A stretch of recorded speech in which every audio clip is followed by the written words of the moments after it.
नमस्कार दोस्तों, एडुटेरिया के यूट्यूब चैनल पे आपका स्वागत है। आज हम लोगों के जो वीडियो का मूल मकसद यह है कि मोस्ट लाइकली जो अभी आपका 71 मेंस होने वाला है, जो कि अप्रैल लास्ट वीक में टेंटेटिव डेट दिया है और लगभग संभावना है कि उस डेट में एग्ज़ाम हो ही जाएगा। तो अभी हम लोग एक उसका जो बहुत ही इम्पोर्टेंट पार्ट होता है पेपर फर्स्ट का, जो कि राष्ट्रीय और अंतर्राष्ट्रीय घटनाओं से संबंधित होता है, उसका थोड़ा सा विश्लेषण करेंगे। क्योंकि अभी आप लोग देख रहे होंगे कि जब तैयारी कर रहे हैं तो एक आप लोगों के सामने एक समस्या बहुत बड़ी होगी कि राष्ट्रीय अंतर्राष्ट्रीय घटनाक्रम को तैयार करते समय हमें किन मुद्दों की ओर गौर करना है, किन को देखना है, किसको छोड़ना है। क्योंकि ये बहुत बड़ा टॉपिक है, बहुत सारी घटनाएं हमारे आसपास रोज घटती रहती है। तो उसके बेसिस पे हमको अपने जो मुख्य परीक्षा है उसके लिए तैयार होना, उसके लिए पेपर को अच्छे से बेहतर करना कि किस ढंग से हम अच्छे से अच्छे मार्क्स जो है पेपर वन में ले पाए। तो इसी पे कुछ जो आज हम लोगों का इसी से रिलेटेड वीडियो रहेगा। तो जैसा कि हम लोग जानते हैं कि पेपर वन जो होता है, पेपर वन में हम लोग देखते हैं कि 3 खंड होता है, जिसमें एक खंड होता है हिस्ट्री, ठीक है। दूसरा जो होता है करेंट आईआर, और एक जो होता है वो डीआई का सेक्शन होता है।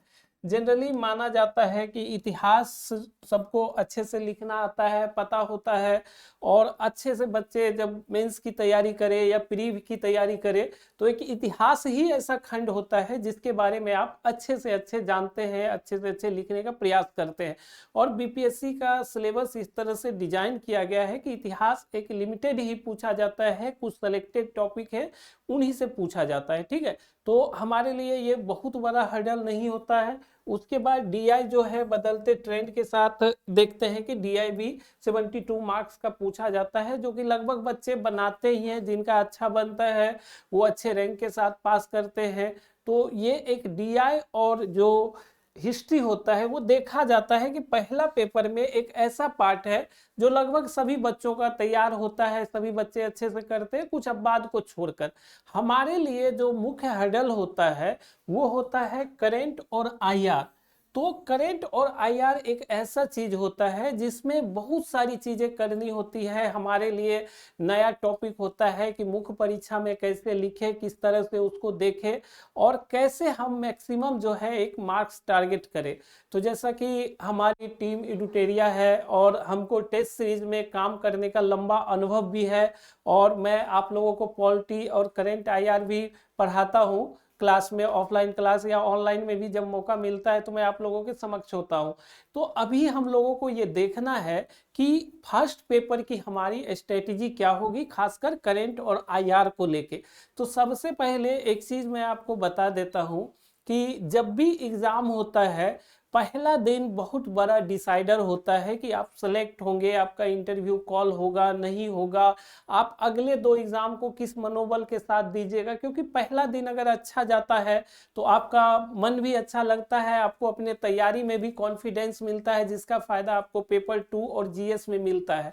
तो यहाँ पहली चीज क्या है कि ये पेपर बहुत स्कोरिंग होता है। हमेशा से ही बीपीएससी में देखा जाता है कि जो अच्छे बच्चे होते हैं 180 प्लस लाने की क्षमता रखते हैं, वो अगर उनका सेकेंड पेपर ये करंट आईआर अच्छे से पढ़ा हुआ हो, अच्छे से देखा हुआ हो, तो वो आसानी से 180 प्लस कर सकते हैं। और ऐसा नहीं है कि ये बोलने के लिए बोला जाता है, हमारे इंस्टीट्यूट में कई बच्चे ऐसे हैं जो 180 प्लस किए हैं।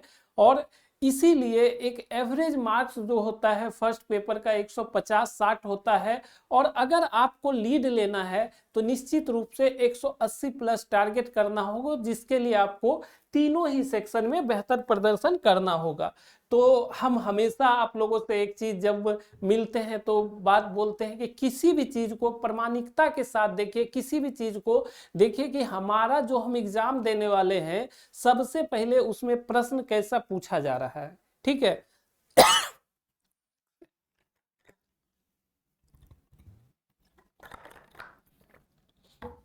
तो जब आप इस चीज को देखते हैं कि प्रश्न कैसा पूछा जा रहा है, तो आपके सामने एक खाका होता है जिसके बेसिस पे आप जो है उसको तैयार करते हैं, देखते हैं, समझते हैं। तो एक मनोदशा बनती है कि किस तरह के प्रश्न बीपीएससी के द्वारा पूछा जाता है।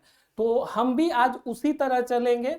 सबसे पहले हम 69वीं 70वीं और अभी जो हाल ही में डीएसओ का पेपर हुआ है उसको थोड़ा सा देखेंगे कि करंट आईआर वाले सेक्शन में क्या पूछा है। ठीक है, तो मेरा उसके बाद एक बार हम पेपर देखते हैं और उसके बाद आपको बताते हैं कि स्ट्रेटेजी क्या होती है। ठीक है, तो सबसे पहले देखिए हम लोग डीएसओ 2026 में जो पेपर हुआ है जनवरी में उसको देखेंगे। देखिए G20 से क्वेश्चन पूछा है। ठीक है, यहाँ डीएसओ में कि हाल ही में संपन्न G20 सम्मेलन का भारत के लिए महत्व की विवेचना कीजिए, वैश्विक शासन और भारत की विदेश नीति पर इसके प्रभावों को रेखांकित कीजिए। तो निश्चित रूप से G20 बहुत ही चर्चा में रहता है हमेशा से। जब भी सम्मेलन हुआ तो ये क्वेश्चन एक गो थ्रू क्वेश्चन आपके लिए हो सकता है कि जो आप हमेशा चर्चा में सुन रहे हो, और ये है। उसके बाद देखिए दूसरा क्वेश्चन एक बहुत ही इंपॉर्टेंट हम लोग देखते हैं कि सत्ता पक्ष और विपक्ष के बीच अभी संवैधानिक संस्थाओं के दुरुपयोग को लेकर काफी वाद विवाद होता रहता है। उसी में एक संस्था है भारतीय निर्वाचन आयोग, जिसके लेकर काफी वाद विवाद चलता है। तो चुनाव आयोग की क्या भूमिका है चुनाव में, खासकर दिल्ली चुनाव, बिहार चुनाव, उसके बाद अन्य चुनाव जो 2025 में हुआ है उसको लेकर पूछा है। तो ये भी आपके लिए गो थ्रू हो सकता है अगर आप अच्छे से तैयारी करके गए होंगे। उसके बाद देखिएगा कि एक नया ट्रेंड है कि मुख्यमंत्री कन्या उत्थान योजना की प्रभावशीलता का मूल्यांकन करें। एक चीज ध्यान रखिएगा कि ये जितना भी क्वेश्चन पूछा जा रहा है ये सब 8 नंबर का प्रश्न पूछा जा रहा है। इस पे हम लोग बात करेंगे अभी कि 8 नंबर 7 नंबर वाले के लिए हमारी क्या स्ट्रेटेजी होगी और जो लॉन्ग क्वेश्चन है उसके लिए हमारी क्या स्ट्रेटेजी होगी। ठीक है, तो यहाँ देखिए एक योजना पूछा, कन्या उत्थान योजना। उसके बाद देखिए भारत के साथ पड़ोसी देशों के संबंधों पर चीन कारक के प्रभाव का परीक्षण कीजिए, तो ये भी पूछा है। उसके बाद देखिए सतत विकास लक्ष्यों की प्राप्ति में जलवायु परिवर्तन वार्ताओं और अंतर्राष्ट्रीय सहयोग के महत्व पर चर्चा कीजिए, खासकर COP30 हो या पेरिस समझौता हो या अन्य समझौता जो जलवायु परिवर्तन वगैरह से होते हैं उसको लेकर यहाँ प्रश्न पूछा गया है। ये सब शॉर्ट क्वेश्चन थे। अब देखिए जैसा कि हम लोग जानते हैं कि जो 2019 में 370 को समाप्त करके लद्दाख को एक केंद्र शासित प्रदेश बनाया गया था। उसके बाद लंबे समय तक लद्दाख में विद्रोह प्रदर्शन होता रहा और लद्दाख को 6ठी अनुसूची में शामिल किए जाने वाले मांगों की चर्चा के संदर्भ में ये प्रश्न पूछा गया है। इसके राजनीतिक प्रशासनिक निहितार्थ को पूछा गया।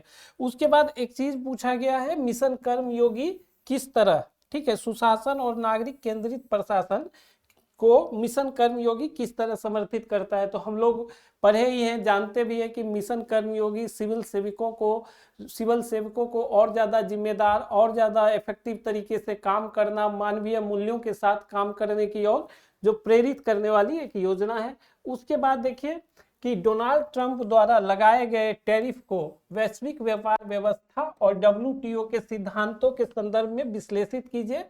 भारत की प्रतिक्रिया इस टैरिफ नीति के से भारत की व्यापार रणनीति पर पड़ने वाले दीर्घकालिक प्रभावों की चर्चा करें। इससे पहले अभी फुल टेस्ट से पहले भी हम लोग का जो टेस्ट हो रहा था उसमें जब प्रश्न पूछा गया तो ये प्रश्न पूछा गया था। इसके अलावा G20 वाला भी प्रश्न पूछा हुआ था। उसके अलावा देखिए कि एक और जो रैंडम क्वेश्चन होता है, जैसा कि हम हमेशा आप लोगों से चर्चा करते हैं कि आप सरकार की योजनाओं को अच्छे से देखते रहिए, समय समय पर क्या चल रहा है, कैसे हो रहा है। तो यहाँ देखिए 3 चीज यहाँ उठाया है, कमजोर वर्ग, महिलाओं, अनुसूचित जनजातियों और जाति जनजाति को सशक्तिकरण में केंद्र सरकार की कल्याणकारी योजनाओं की भूमिका की चर्चा कीजिए। कहने का अर्थ यह है कि जितनी भी कल्याणकारी योजनाएं इन वर्गों को लेकर सरकार की चल रही है उसमें कितना प्रभावी भूमिका निभा रहा है उसका विश्लेषण हमको करना है। तो अभी जैसा कि आप लोग देखे होंगे कॉपी, तो ये क्वेश्चन डीएसओ का, तो आपको लगा होगा कि ऐसा कुछ भी नहीं है जो कि हम लोग नहीं सुने हैं, नहीं जानते हैं। तो एक चीज तो ये है कि बीपीएससी का एक ट्रेंड रहा है कि हमेशा से ही बीपीएससी बहुचर्चित मुद्दे, खासकर जो बहुत ज्यादा चर्चा में रहा है उसको उठाकर क्वेश्चन पूछता है। कुछ और प्रश्न जो 69वीं 70वीं में पूछा गया, तो 70वीं बीपीएससी का देखिए, लैंगिक रूढ़िवादिता धारणाओं से मुकाबला करने के लिए भारतीय सर्वोच्च न्यायालय की चिंता का उल्लेख कीजिए। तो जैसा कि आप लोग जानते होंगे कि एक 2023 के आसपास सुप्रीम कोर्ट द्वारा जो शब्दकोश टाइप का जारी किया गया था कि क्यों कहा जाए कामकाजी महिला, घरेलू महिला, उसके अलावा सिर्फ महिला कहा जाए, या कुछ ऐसे जो शब्द होते थे जो लैंगिक स्तर पर भेदभाव करते थे, उसको खत्म करने की दिशा में दिशा निर्देश सुप्रीम कोर्ट द्वारा दिया गया था। उस संबंध में ये प्रश्न पूछा गया था। उसके बाद देखिएगा कि बहुत सारी श्रम संहिता सुधार, ये सब भारत के द्वारा जो हम लोग जानते हैं कि सुधार किया गया था, साक्ष्य अधिनियम, नागरिक संहिता, 1860 के दंड संहिता, तो उसी सब से एक नागरिक सुरक्षा संहिता 2023 की प्रासंगिकता पर प्रश्न पूछा है। ठीक है। उसके बाद देखिए, विधायी संस्थाओं के निर्णय निर्माण में कृत्रिम बौद्धिक क्षमता का भूमिका का मूल्यांकन पूछा है। उसके बाद देखिए, वैश्विक वेतन प्रतिवेदन 2023 के मापदंड एवं प्रभावों का विश्लेषण करें। इस पे भी हम चर्चा करेंगे कि इस क्वेश्चन का क्या है। उसके बाद देखिए, भारतीय निर्यात प्रोत्साहन पहलों के संदर्भ में विदेश व्यापार नीति काफी चर्चा में रहा था ये, तो ये भी एक जनरलाइज प्रश्न ही था। उसके बाद देखिए कि सॉरी मणिपुर संकट की संक्षिप्त जानकारी प्रदान कीजिए। आपकी दृष्टि में प्रजातीय धार्मिक संघर्ष का राष्ट्रीय राजनीति के परिदृश्य पर क्या संभावित प्रभाव हो सकता है, टिप्पणी कीजिए, ये पूछा था। उसके बाद देखिए कि यह कैसे जो 70वीं में भी G20 के संदर्भ में प्रश्न पूछा था। ठीक है, तो ये हम लोग देख लिए। उसके बाद देखिए, 70वीं में ही पूछा था एक समान नागरिक संहिता। ठीक है, तो ये है। उसके बाद एक मोटा मोटी तौर पर हम लोग क्या करते हैं कि 69वीं का प्रश्न देख लेते हैं। ठीक है, तो देखिए 69वीं में एक और 70वीं में पूछा था, इसरो के द्वारा चंद्रयान 3 मिशन के विशेष संदर्भ में भारत की उभरती हुई अंतरिक्ष शक्ति की स्थिति अंतरिक्ष अन्वेषण में की गई उम्मीद और उपलब्धियों से कैसे मेल खाती है, वैश्विक अंतरिक्ष पटल पर प्रमुख खिलाड़ी बनने की भारत की यात्रा के इस मिशन व लक्ष्यों की भूमिका का विवेचन कीजिए।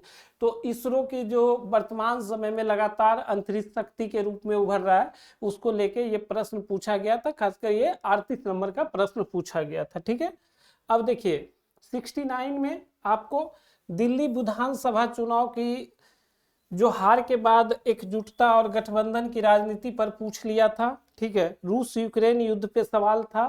उसके बाद जो है ये कुंभ मेला पर सवाल था। ठीक है, और जो बिहार में जाति आधारित जनगणना पर सवाल था। उसके बाद देखिए एक सवाल था, नवनिर्वाचित राष्ट्रपति डोनाल्ड ट्रंप के नेतृत्व में संयुक्त राज्य अमेरिका का राष्ट्रीय अंतर्राष्ट्रीय स्तर पर भविष्य कैसा होगा, तर्कसंगत विश्लेषण कीजिए। उसके बाद एक चीज और देखिए, 70वीं में भी समान नागरिक संहिता पूछा था और 69वीं में भी समान नागरिक संहिता पूछा है।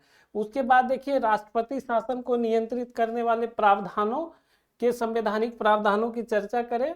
और उसके बाद फिर से एक समान नागरिक संहिता तो हम लोग उधर देखे ही थे, ये रिपीट हो गया। और यहाँ था कि संवैधानिक प्रावधानों की चर्चा करें, हाल ही में मणिपुर में राष्ट्रपति शासन लगाए जाने के कारण और वर्तमान समय में उसकी प्रभावशीलता का भी मूल्यांकन करें। ठीक है, उसके बाद एक राष्ट्र एक चुनाव की अवधारणा संघीय ढांचे पर इसके निहितार्थ की चर्चा करें। ठीक है, और लोकसभा राज्य विधानसभा में एक साथ चुनाव कराने के संभावित फायदे और नुकसान क्या है। ठीक है, उसके बाद देखिए कि एक क्वेश्चन जो है, महिला सहभागिता महिला आरक्षण अधिनियम 2023 नारी शक्ति बंधन विधेयक पर और इससे संबंधित जो अन्य पक्ष है उस पर एक प्रश्न पूछा गया है यहाँ। ठीक है, तो ये ऑलमोस्ट है। तो अगर हम एक विश्लेषण के तौर पे देखें, देखिए आप लोग खुद भी एक बार पूरा प्रश्न पढ़ने का कोशिश कीजिए, इससे और ज्यादा क्लियर हो जाएगा। अगर हम इस आधार पे जो लगभग हम 27-28 क्वेश्चन देखे, तो बीपीएससी का अगर ट्रेंड निकालने की कोशिश करे, अगर समझने का प्रयास करे कि किस तरह के प्रश्न वो पूछ रहा है, तो 2-3 चीजें समझ में हमको आती है। पहला चीज कि भारत के द्विपक्षीय संबंध से प्रश्न पूछे जा रहे हैं, कुछ महत्वपूर्ण अंतर्राष्ट्रीय घटनाओं से प्रश्न पूछे जा रहे हैं, वैश्विक संस्थाएं खासकर G20 से अभी प्रश्न पूछा गया है, पूर्व में बीपीएससी एससीओ से भी पूछा है, बिम्स्टेक से भी पूछा है, तो और जो है ब्रिक्स वगैरह भी बहुत संभावित है कि आने वाले वर्षों में इससे प्रश्न रहे। तो ये पूर्व में बीपीएससी पूछा है, तो हो सकता है कि आने वाले वर्ष में भी इस तरह के प्रश्न आए। उसके बाद देखिएगा कि हम 2 चीज अभी पीछे ही देखें कि सरकार की प्रमुख योजनाओं से भी प्रश्न पूछा गया, खासकर भारत सरकार का और बिहार सरकार की प्रमुख योजनाओं से प्रश्न पूछा गया। उसके बाद हम लोग देखते हैं कि कुछ महत्वपूर्ण राष्ट्रीय मुद्दे, चाहे वो समान नागरिक संहिता हो या चुनाव आयोग का हो या मणिपुर का राष्ट्रपति संकट हो, देखने में वो भले ही लगे कि वो पॉलिटी का प्रश्न है, राज्य व्यवस्था का प्रश्न है, लेकिन अगर वो राष्ट्रीय पटल पर है, चर्चा में है, विचार विमर्श में है, तो वो प्रश्न पूछा जा रहा है। उसके अलावा एक सेक्शन हम विविध का रख दे। अगर आप ये सब चीज देखिएगा तो आपके अंदर या मन में एक सवाल आता है कि क्या हमारा जो प्रश्न है, बीपीएससी का प्रश्न किस तरह से पूछा जाता है।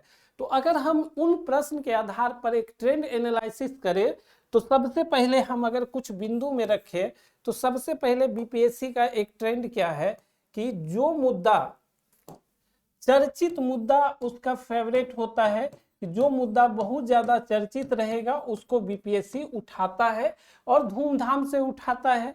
एक महत्वपूर्ण बात यह है कि बीपीएससी रिपीटेशन करता है, जैसे कि अभी हम 3 साल का ही देखें, डीएसओ का 69 और 17 का, उसमें हम लोग क्या देखें कि G20 से 2 बार प्रश्न पूछा गया।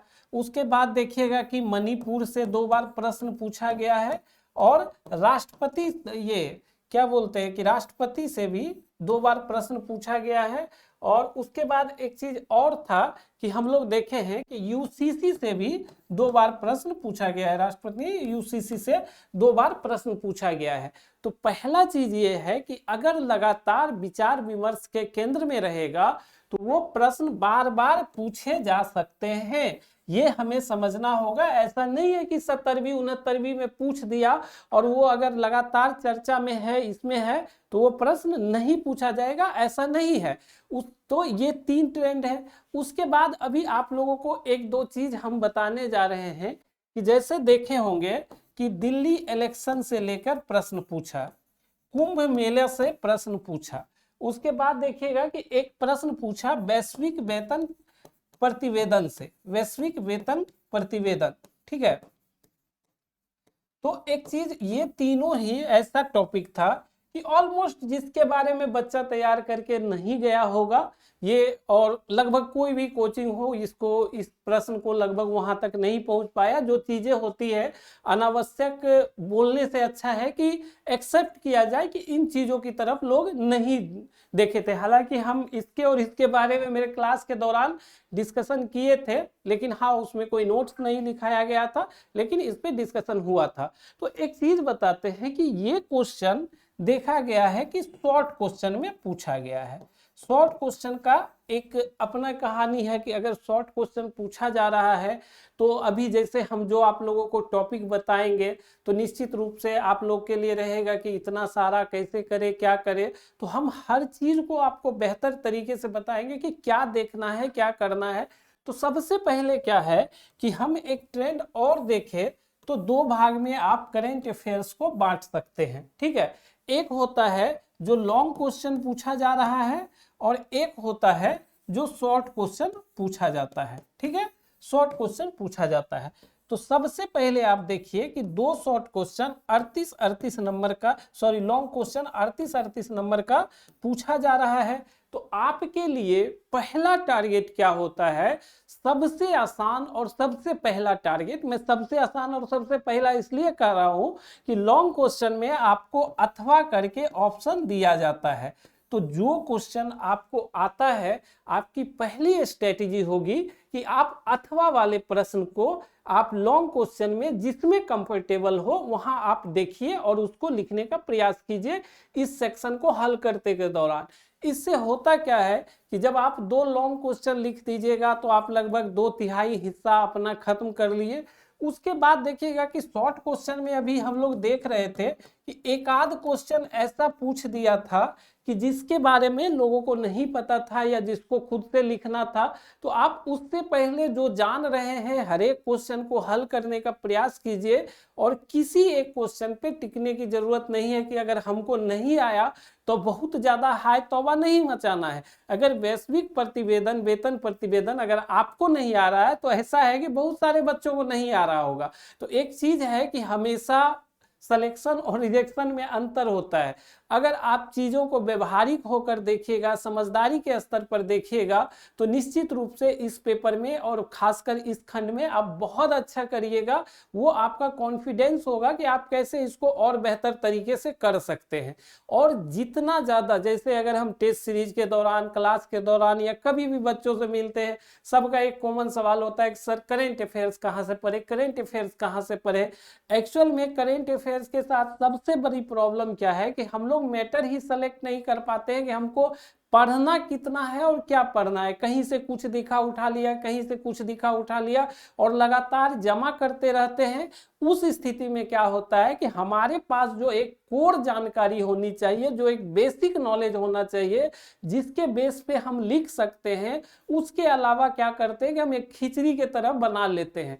तो कुछ ठोस मुद्दे जिनके आने की बहुत ज्यादा संभावना है, उस पे आप अच्छे से काम कीजिए। एक दिन में एक टॉपिक निपटाइए, बहुत सारा यूट्यूब पे है। आने वाले दिनों में हम भी कुछ इस टॉपिक पे वीडियो बनाएंगे। उसके अलावा भी और है, हमारे इंस्टीट्यूट का मटेरियल है, आपको नेट है, और भी चीजें हैं। तो उसके माध्यम से आप शॉर्ट नोट्स बनाने की आदत डालिए। ठीक है, अभी हम लोग थोड़ा सा जाएंगे, ठीक है, और देखेंगे कि क्या कहाँ हम लोग कौन से टॉपिक को, तो इस बेसिस पे जो हम क्लासिफिकेशन किए हैं यहाँ, उस बेसिस पे हम लोग देखने जाएंगे कि इन चीजों में कौन सी ऐसी चीजें हैं जिसको कि हमको आने वाले एग्जाम के लिए, 71वीं मेंस के लिए, बेहतर तैयारी के लिए पढ़ने की जरूरत है। ठीक है, तो अभी हम आते हैं, देखते हैं एक एक करके। तो देखिए, हमने सबसे पहले चुना है भारत के पड़ोसी देश। ठीक है, देखिए सिलेक्शन बीपीएससी में सबसे ज्यादा क्या होता है, आपको करंट अफेयर्स में ही नहीं, किसी भी चीज में, कि आपको पढ़ना कितना है, कौन सा मटेरियल आप यूज करेंगे, ये बहुत इंपॉर्टेंट होता है। कई बार ऐसा होता है कि अगर आप बहुत ज्यादा इधर उधर कर रहे हैं, कई बार सवाल पूछ रहे हैं, हर बार स्ट्रेटजी बदल रहे हैं, तो आप ये तय ही नहीं कर पाते हैं कि कौन सा इंपॉर्टेंट है, कौन सा इंपॉर्टेंट नहीं है। तो एक बेस तैयार करने की कोशिश करिए करंट आईआर में। ठीक है, और उसके बेसिस पे कोशिश कीजिए कि आप बेहतर कर सके। इसके अलावा देखिए, पिछले साल भी 17th मेंस जो हुआ था, उससे पहले 69वीं क्या हुआ, तो हमारा जो टेस्ट सीरीज है, खासकर फुल टेस्ट सीरीज, उससे लगभग सारे प्रश्न जो है करंट अफेयर्स के लॉन्ग प्रश्न पूरा लगभग मैच किया था। वहां हम लोग चारों का चारों प्रश्न मैच करवा दिए थे। तो निश्चित रूप से हम भी आपके साथ मेहनत करते हैं, और लेकिन कुछ बेहतर करने के लिए, कुछ अच्छा करने के लिए आपको अपना एफर्ट भी लगाना होगा, ताकि आप सिलेक्शन के साथ साथ रैंकर्स की श्रेणी में शामिल हो जाइए और आपको निश्चित रूप से सिलेक्शन हो। तो सबसे पहले हम लोग देखते हैं कि अगर पड़ोसी देशों में हम लोगों को देखना होगा, तो वो कौन से पड़ोसी देश हैं जो पिछले 1 साल में बहुत ही चर्चा में रहे हैं। तो सबसे पहले क्या है कि बांग्लादेश है। ठीक है, बांग्लादेश है। उसके बाद देखिएगा कि पाकिस्तान है, और चीन है, और इधर नेपाल है। ठीक है, तो ये 4 कंट्री जो है बहुत ही चर्चा में रहा है, बहुत ही हमेशा उथल पुथल का शिकार रहा है, और जिसका सिंपल सा इफेक्ट है कि वो भारत की राजनीति, खासकर अगर घरेलू राजनीति हो, बाहरी राजनीति हो, या किसी अन्य प्रकार की जो वैदेशिक राजनीति हो, क्षेत्रीय राजनीति हो, उस पर स्पष्ट रूप से पड़ा है।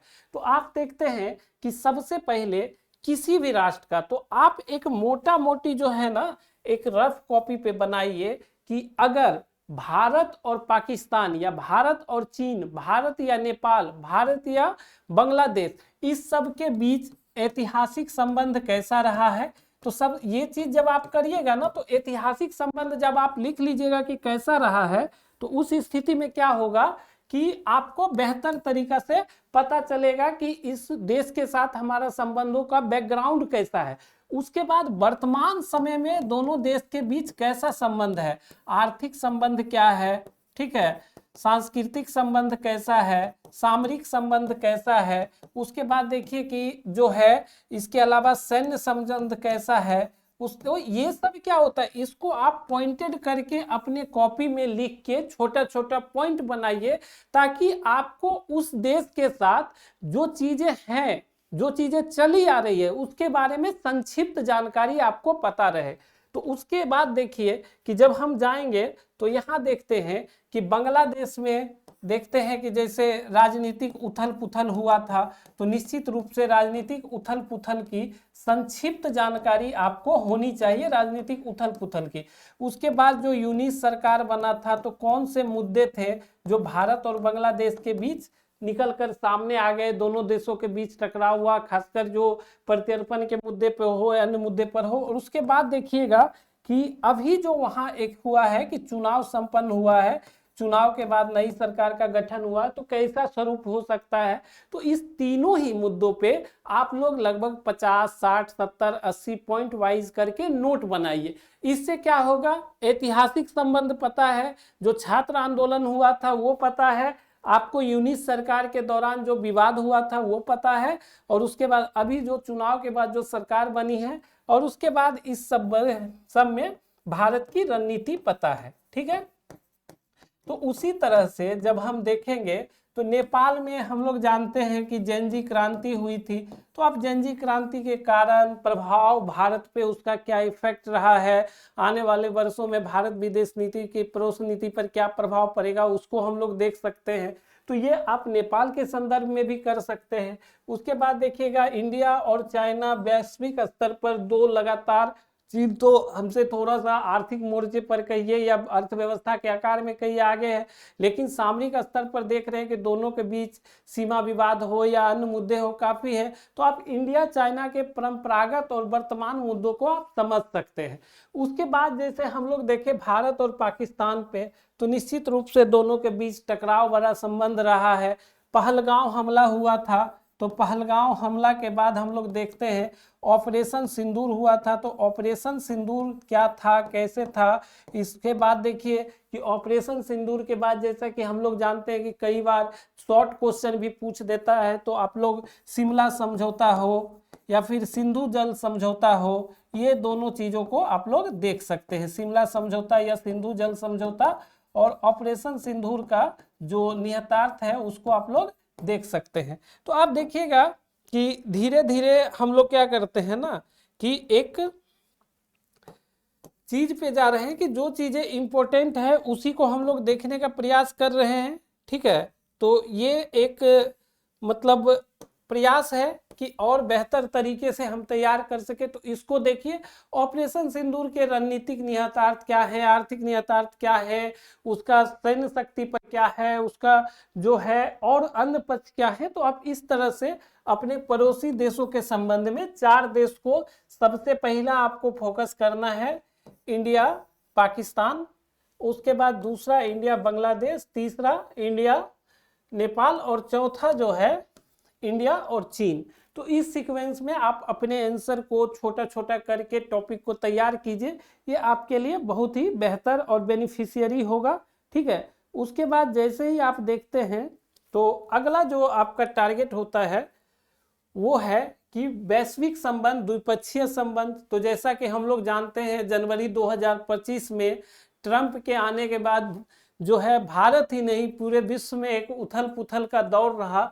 तो अभी जो ट्रंप के बीच इंडिया और भारत के बीच ट्रेड डील हुआ, उसकी स्पष्ट जानकारी होनी चाहिए। ये नहीं कि ट्रेड डील हुआ है बस, ये नहीं, ट्रेड डील कब हुआ, किन वस्तुओं को उससे फायदा होगा, भारत का क्या एस्पेक्ट है, क्या ट्रेड वार जो भारत और अमेरिका के बीच चल रहा था वो खत्म हुआ, इंडिया रसिया संबंधों पे क्या असर पड़ा उसको देखिएगा, इंडिया अमेरिका का जो है व्यापारिक संबंध क्या रहा है, आर्थिक संबंध क्या रहा है, सामरिक संबंध क्या रहा है। तो एक परंपरागत रूप से उसके बाद जो ट्रेड वार इंडिया और अमेरिका में हुआ था, जो प्रतिबंध लगाया था, तो उसके बाद ट्रेड वार शब्द तो नहीं कहेंगे, लेकिन जो स्थितियां उभर कर आई उसका क्या इफेक्ट पड़ा उसको आप लोग इंडिया अमेरिका को अच्छे से देख सकते हैं।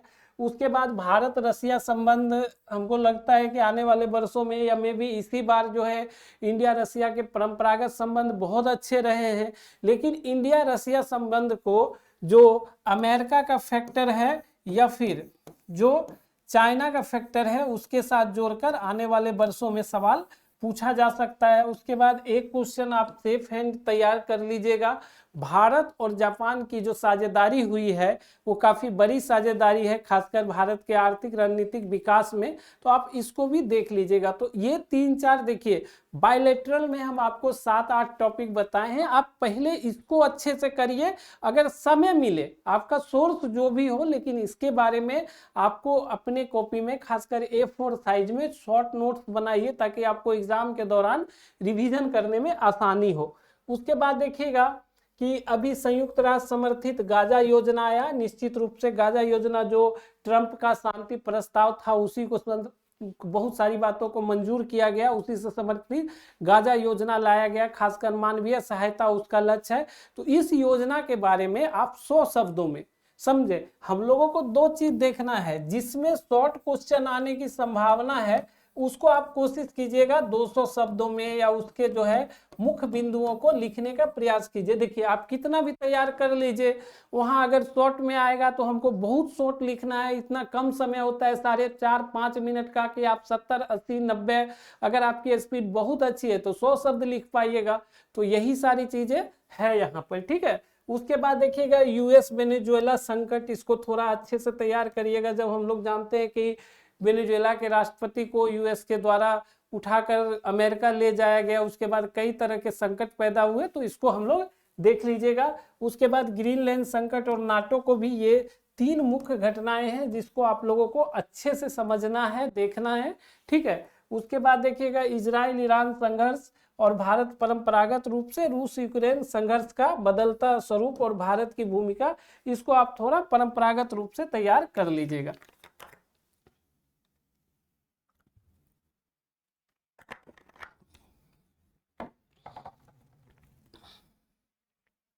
उसके बाद देखिए कि हम लोग अब आएंगे वैश्विक संस्थाओं की तरफ, ठीक है। तो वैश्विक संस्थाओं की तरफ जब हम आएंगे तो मुख्य रूप से देखिए 3-4 19वां G20 शिखर सम्मेलन, ब्रिक्स सम्मेलन हुआ, संघाई शिखर सम्मेलन, आसियान हुआ, बिम्स्टेक हुआ और वैश्विक दक्षिण हुआ।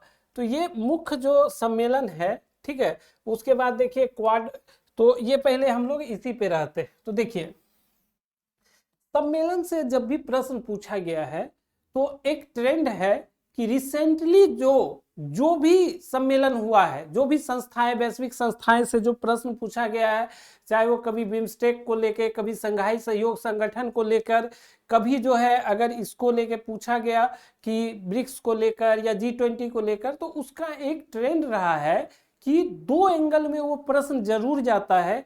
एक एंगल होता है कि रिसेंट जो भी हालिया सम्मेलन हुआ है, हालिया सम्मेलन उसका परिणाम क्या था, घोषणा क्या था, ये सब चीज से निश्चित रूप से पूछा जाता है कि हालिया परिणाम क्या है, घोषणा क्या है।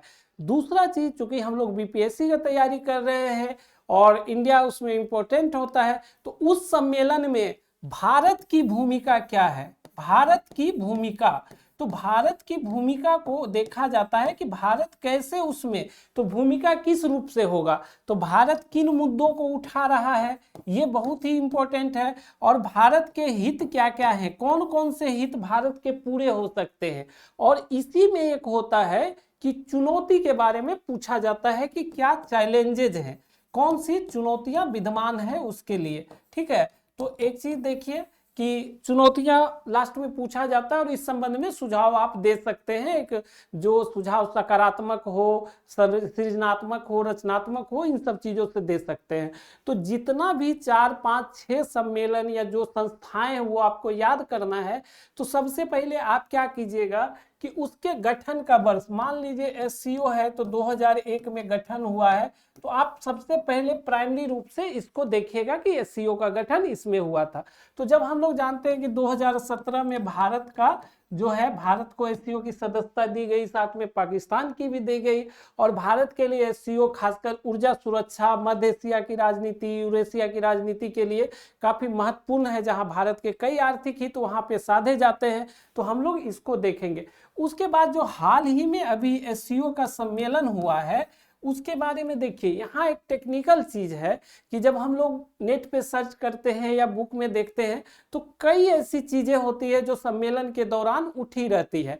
अब वहाँ आपके लिए इम्पोर्टेंट है कि अगर आप हर चीज को याद करने जाइएगा तो निश्चित रूप से आपके लिए एक दुर्भर कार्य होता है। तो आप याद करिए कि अगर आपको 4, 5, 6 चीजों से जाना है, सबसे पहले क्या है कि सम्मेलन कहाँ हुआ, ये चीज ध्यान रखिए कि सम्मेलन कहाँ हुआ है, ठीक है।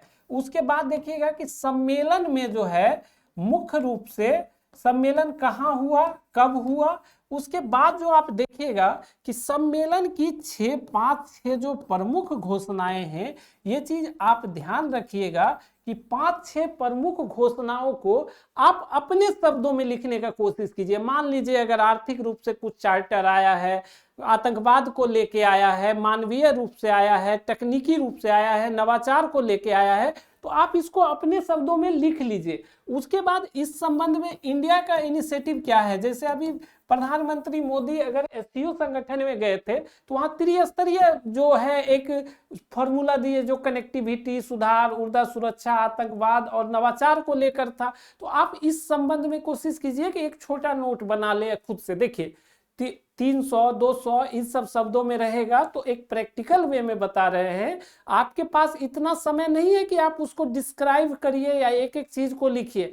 आपको क्वेश्चन पकड़ के 2D पॉइंट जितना पूछा जा रहा है उस हिसाब से लिखने का प्रयास करिएगा। तो अगर ये पॉइंटेड आपको पता रहेगा तो निश्चित रूप से आप उसको बेहतर करिएगा।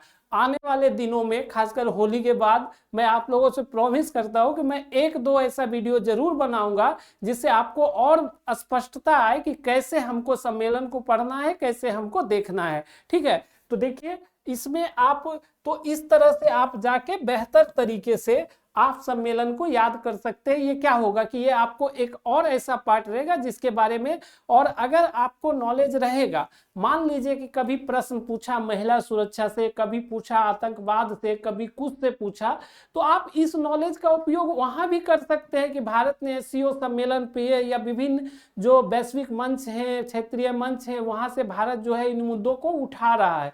तो आपके लिए एक वैलिड पॉइंट रहेगा। उसके अलावा आप इस नॉलेज का ऐसे में भी यूज कर सकते हैं, ठीक है, क्योंकि आपको मेहनत करना पड़ेगा। अगर आप सोचिएगा कि आपको रटा रटाया सब चीजें आते रहे तो वो एक जो नहीं होता है खाने की तरह ही होगा, जो सजा भी लगता है, अच्छा भी लगता है, लेकिन उसका जो है अगर देखिएगा तो साइड इफेक्ट बहुत ज्यादा है, ठीक है। तो अभी तो अच्छा लगेगा लेकिन बाद में हो सकता है कि आपके मन मुताबिक परिणाम नहीं मिले।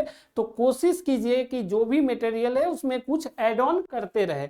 तो देखिए आप G20, ब्रिक्स, संघाई, ये तीनों को बहुत अच्छे से तैयार कीजिएगा। इस बार के लिए VVI है, खासकर ब्रिक्स और संघाई सहयोग संगठन, आसियान, और इसको थोड़ा एक बार आप लोग देख लीजिएगा बिम्स्टेक को। वैश्विक दक्षिण और भारत जो है ये भी VVI है, क्योंकि आने वाले वर्षों में ये बहुत चर्चा में रहा है पिछले 3, 4, 5 वर्षों से, लेकिन अभी तक इससे प्रश्न नहीं आया। तो मैं भी आने वाले वर्षों में वैश्विक दक्षिण और भारत की भूमिका को लेकर निश्चित रूप से प्रश्न आने की संभावना है। उसके अलावा देखिए क्वाड हो गया, IPEF हो गया, अंतर्राष्ट्रीय सौर गठबंधन हो गया, संयुक्त राष्ट्र सुरक्षा परिषद का जो है एक परंपरागत जो रहा है कि प्रश्न पूछा जाता है तो परंपरागत रूप से पूछा जाता है, और ये चीज हम लोगों को पता भी है। तो निश्चित रूप से कोशिश कीजिए कि इसको हम लोग देख ले, सारे चीजों को अच्छे से दिखे। और उसके बाद देखिएगा कि जैसे ही अमेरिकी टैरिफ का शिकंजा कसता है तो डब्ल्यूटीओ की प्रासंगिकता पर एक प्रश्न चिन्ह लगता है, क्योंकि डब्ल्यूटीओ जिस व्यापार की कल्पना करता है या जिन चीजों की वो बोलता है कि हम ऐसा व्यापार व्यवस्था बनाएंगे, उस पे एक प्रश्न चिन्ह जैसा लगता है। तो डब्ल्यूटीओ की प्रासंगिकता पर भी प्रश्न उठता है। तो वैश्विक संस्थाओं में डब्ल्यूटीओ से रिलेटेड प्रश्न पूछे जा सकते हैं। संयुक्त राष्ट्र सुरक्षा परिषद में सुधार आप निश्चित रूप से देखिएगा। उसके बाद जो हम लोग अभी कुछ राष्ट्रीय मुद्दों की चर्चा करेंगे जो निश्चित रूप से बहुत ही चर्चा में रहे हैं। और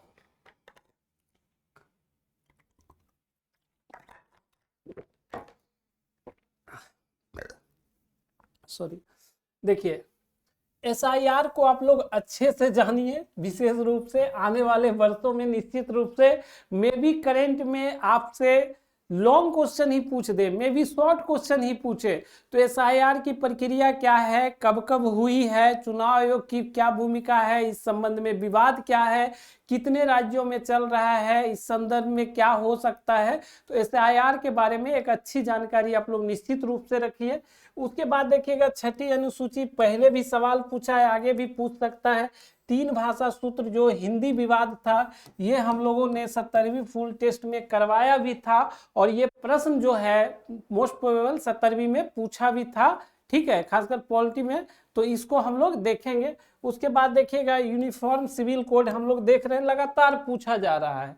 उसके बाद अरावली पर्वतमाला और सुप्रीम कोर्ट पर विवाद। तो यहाँ मैं एक चीज और बोल दूंगा कि अरावली के बारे में आप लोग उसका भौगोलिक संरचना हो या अन्य चीजें हो, इस बारे में आप लोग अच्छे से देखिएगा अरावली का महत्व और ये सब, क्योंकि ये ज्योग्राफी में भी पूछ सकता है, ज्योग्राफी इको के सेक्शन में, और हो सकता है कि पॉलिटी या करेंट अफेयर्स में भी अरावली के संदर्भ में प्रश्न पूछे जा सकते। उसके बाद एक राष्ट्र एक चुनाव की समीक्षा सदाबहार है, तो इसको निश्चित रूप से देखिएगा। जातिगत जनगणना, उसके बाद लैंगिक समानता की ओर भारत, और सागर माथाबाद जो नेपाल में हुआ था वो देखिएगा। उसके बाद देखिएगा कि यूजीसी पे बहुत ज्यादा अभी हम लोग एक चीज देखें, ट्रेंड देखे हैं, तो 2-3 चीज रहा है कि जैसे नागरिक संहिता से एक पूछ दिया था, उसके बाद योजना से पूछ दिया था।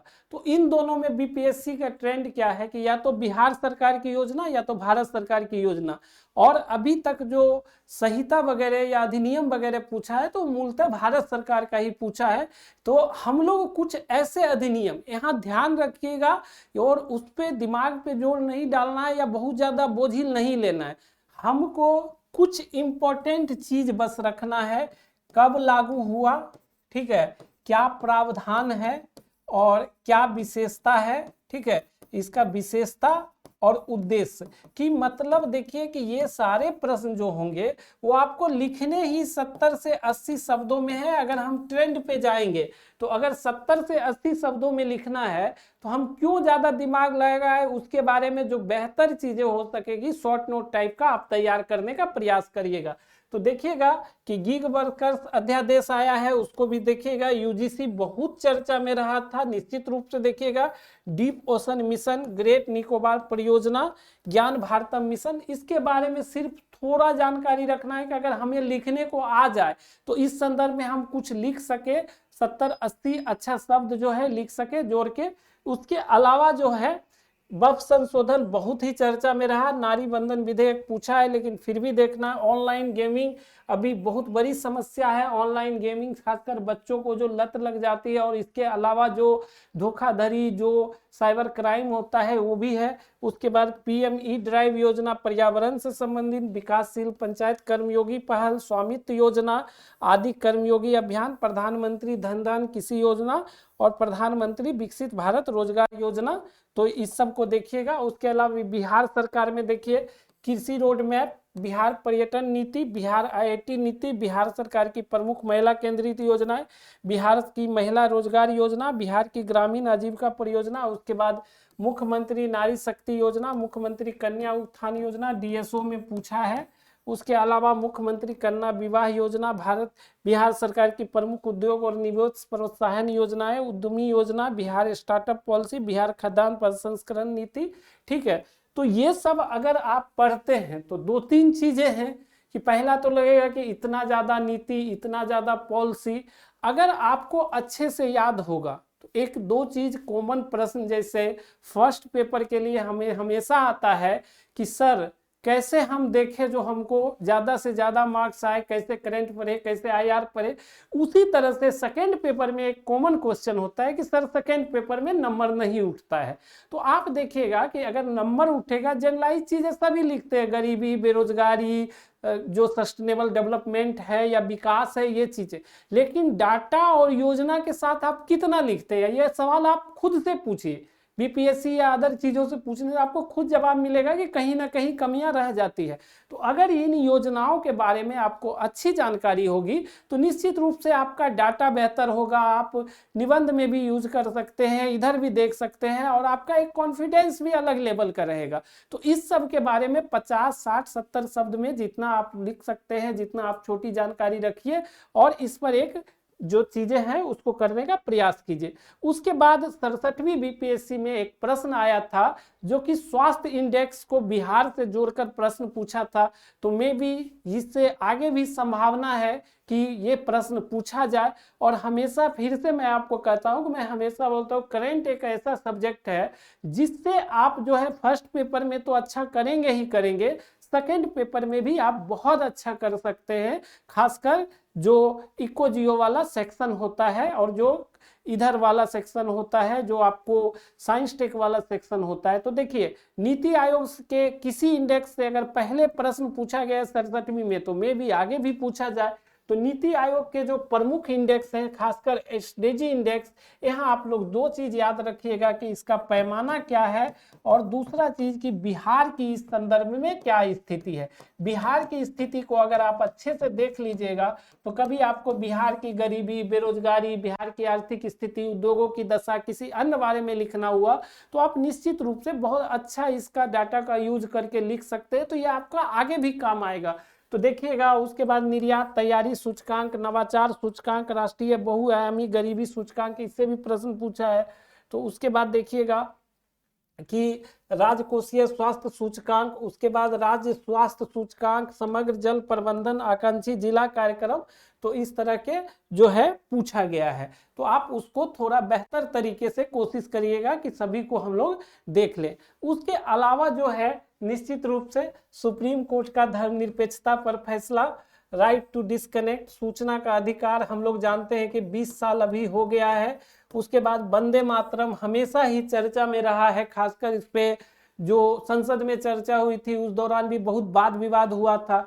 तो एज ए जो 71वीं को आपको परीक्षा देना है, ठीक है, तो आप वंदे मातरम तो अच्छे से देखिए ही, रविन्द्रनाथ टैगोर को भी आप अच्छे से तैयार करके जाइए, क्योंकि मैं भी रविन्द्रनाथ टैगोर से थिंकर्स के बारे में हिस्ट्री में पूछा जा सके, उनके विचारों के बारे में, संगीत गायन ये सब पर आपसे पूछा जा सकता है, लेखन के बारे में, तो आप इसको देख लीजिएगा। उसके बाद देखिएगा मुक्त व्यापार समझौता, ये एक चीज जो करंट आईआर वाले सेक्शन में छूट रहा था। तो हम लोग देखें यूरोपियन यूनियन हो गया, ब्रिटेन हो गया या अन्य देश हो गया, तो आप इस पक्ष को थोड़ा सा देखिएगा, खासकर यूरोपियन यूनियन को अच्छे से देखिएगा, ब्रिटेन वाले समझौते को अच्छे से देखिएगा, क्योंकि यूरोपियन यूनियन के समझौता को मदर ऑफ ऑल जो मुक्त व्यापार समझौता कहा जाता है, ठीक है, एफटीए।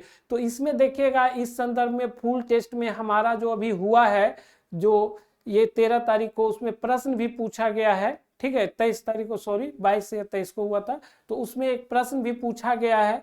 तो इस संदर्भ में आप ध्यान रखिएगा कि ये 22 तारीख को जो प्रश्न अभी पूछा गया है तो इसको हमको देखना है। उसके बाद देखिए जीएसटी 2.0, ये अभी जीएसटी सुधार के तरफ बहुत ज्यादा चर्चा में रहा है, तो ये दो चीज लॉन्ग में पूछ सकता है, तो थोड़ा सा आप इसको अच्छे से करिएगा। और 16वां वित्त आयोग जो है वो अभी अपनी अनुशंसा दिया है, कुछ उसके पैमाने में बदलाव हुआ है, तो माना यह जाता है कि बिहार को इससे फायदा होगा, नुकसान होगा, इस पर एक समीक्षा हो सकती है। तो इससे भी प्रश्न पूछ सकता है, या तो करंट आईआर में पूछ लेगा या फिर इको जियो में पूछ सकता है। तो इसके लिए भी आप लोग तैयार रहिए, इस पे मैं निश्चित रूप से एक वीडियो आप लोगों के लिए बनाऊंगा। तो उसके बाद देखिएगा कि जो डिजिटल सेवाओं का अधिकार भी है, तो निश्चित रूप से डिजिटल सेवाओं के अधिकार पर भी प्रश्न जो है पूछे जाने की संभावना है। जो सुप्रीम कोर्ट बोला है, सुप्रीम कोर्ट के कुछ निर्णय को भी लिया जाता है। इसके अलावा देखिएगा कि राइट टू एजुकेशन के संदर्भ में सुप्रीम कोर्ट जो है अभी चर्चा किया है, उस पर कुछ दिशा निर्देश दिया है। तो ये सब टॉपिक जो है वो एक कोर टॉपिक हम लोग कह सकते हैं, इम्पोर्टेंट टॉपिक कह सकते हैं कि अगर इतना टॉपिक हम लोग तैयार कर लिए तो मान सकते हैं कि मोटा मोटी जो है एक हमारा तैयारी ठीक ठाक करंट IR का है। अब इसमें से इस दौरान जब हम वीडियो बना रहे थे तो सर का सजेशन भी था कि जब आप बना रहे हैं तो इस पे फुल वीडियो बनाइए, किसी किसी टॉपिक पे बनाइए। तो उस दौरान हमको भी लगा कि निश्चित रूप से सर अच्छा सजेस्ट कर रहे हैं, लेकिन एक चीज़ क्या था कि अगर एक एक वीडियो 50-60 टॉपिक का अगर हम बनाने जाते तो आपके लिए वो लंबा समय होता, आप इंतजार करते, हो सकता है कि सारा वीडियो भी हम नहीं बना पाते। तो उस व्यवहारिकता को देखते हुए पहला वीडियो में हम प्रयास किए कि आपके लिए एक खाका खींचने का कि करंट IR में आपको कितना पढ़ना है, क्या करना है, नहीं करना है। तो आप इस मोटा मोटी आपके सामने एक सिलेबस टाइप का रहे, एक अभी जो पिछले कुछ वर्षों से एग्जाम का ट्रेंड रहा है उसके बेसिस पे हम देखने का प्रयास किए, सिलेक्ट करने का कोशिश किए कि आप लोगों का जो टॉपिक है ये ऑलमोस्ट ये है और इसको आप लोग करिए। तो उसके बेसिस के अलावा मैं भी आप लोगों को समय समय पर, खासकर एग्जाम से पहले होली के बाद मैं ये सीरीज शुरू करूंगा कि कोशिश करूंगा कि कुछ इंपॉर्टेंट खासकर जो जटिल मुद्दे हैं एक एक सैंपल साइज के रूप में जरूर आपके सामने मैं आपको दिखाऊं, बताऊं कि कैसे आप और बेहतर कर सकते हैं।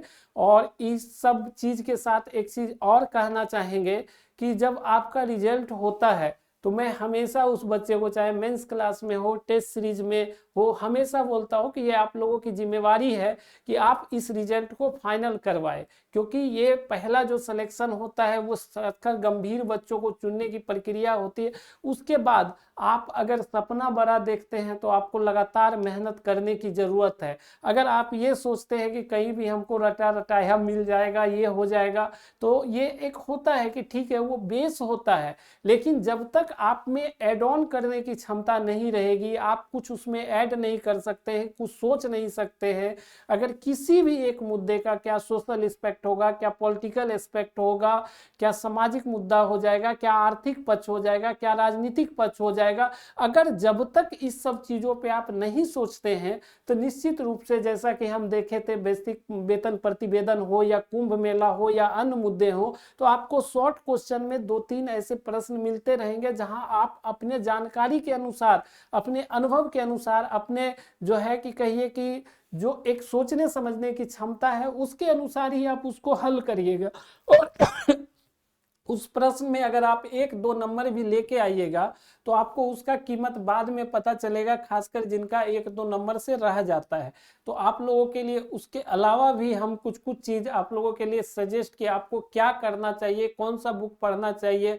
तो जो लोग अभी नए हैं वो देखिए कि अभी ये एक मेंस मिरर जो आया है हम लोग का, तो आप मेंस मिरर ले सकते हैं। उनमें से बहुत सारे टॉपिक का जो है समाधान यहाँ पर किया गया है। उसके अलावा देखिएगा एक जिज्ञासा मैगजीन भी हम लोग का आता है, जो बहुत जल्दी जिज्ञासा मैगजीन आने वाला है, तो इसको पढ़ सकते हैं करेंट अफेयर्स के लिए। मेंस मिरर 2 बहुत ही जल्द अपने अंतिम अवस्था में है, आप लोगों के बीच ही रहेगा मेंस मिरर 2। तो निश्चित रूप से बहुत कम समय में आप लोगों के पास मेंस मिरर 2 अब अवेलेबल रहेगा, तो आप इसको भी पढ़ सकते हैं। सेकेंड पेपर के लिए अपडेटेड मटेरियल है। उसके बाद देखिए कि एक चीज हम हमेशा बताते हैं कि देखिए ऐसे भी यहाँ आपको अवेलेबल है मेंस मिरर के सीरीज में। उसके बाद देखिए कि DI का भी प्रश्न जो भी पूछा जा रहा है नए फॉर्म में, अपडेटेड फॉर्म में है ये बुक।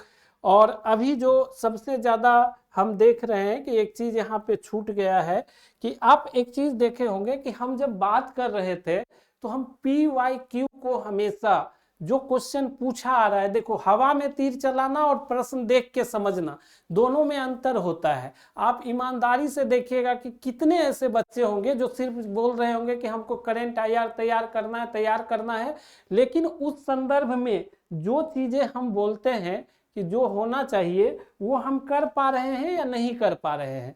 तो आप देखिएगा कि कहीं ना कहीं कुछ कमियां रह जाती है। तो आप लगातार क्वेश्चन बैंक आपका वो रास्ता है जो आपको ना भटकने देता है, ना आपको इधर उधर होने देता है। तो आप किसी भी सब्जेक्ट में क्वेश्चन बैंक को हमेशा मूल मानिए और लगातार कोशिश करिए कि क्वेश्चन बैंक के माध्यम से ही हम आगे बढ़े। ठीक है, तो बीपीएससी का PYQ भी अभी हम लोगों का 17वीं के साथ अपडेट होके मार्केट में आ गया, उसका लोगो यहाँ नहीं लग पाया है।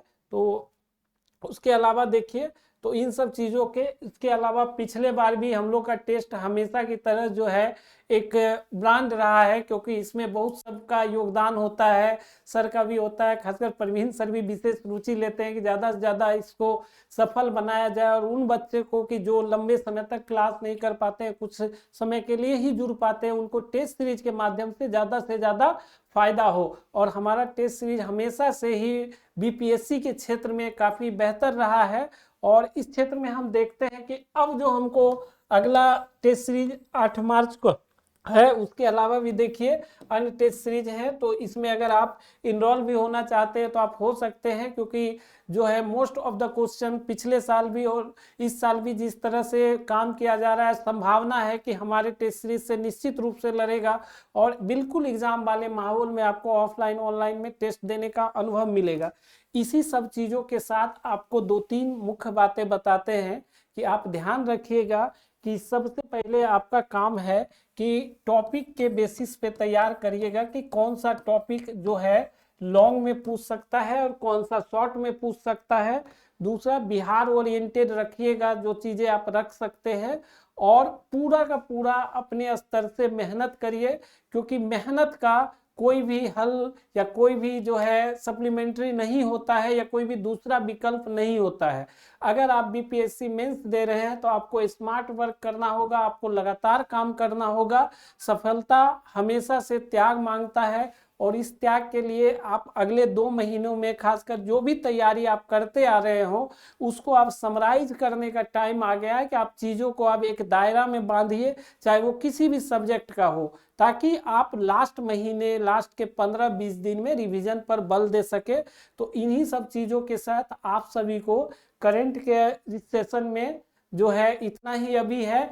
आने वाले दिनों में मैं एक नए टॉपिक के साथ इसी सब में से जो इम्पोर्टेंट होगा उस पर आप लोगों को वीडियो दूंगा, और कोशिश करूंगा कि वो आपके लिए और ज़्यादा हेल्पफुल हो। फिलहाल इस सब टॉपिक के साथ आप लोग भी कोशिश करिए कि हम जितना खुद से भी कर सके, खुद से भी देख सके, ताकि आने वाले दिनों में और बेहतर तरीके से आप तैयारी कर सके। उसके अलावा आप आराम से जो है एक एक टॉपिक लीजिए, तैयारी कीजिए, और बेहतर से बेहतर तैयारी कीजिए, तो आपका 180 प्लस जो है पेपर फर्स्ट में आया और आप अच्छे रैंक से पास करें। और इन्हीं सब शुभकामनाओं के साथ आपको हैप्पी होली। अगले वीडियो में उम्मीद है जल्द ही मिलेंगे। आप सभी को एक बार फिर से हैप्पी होली। Thank you.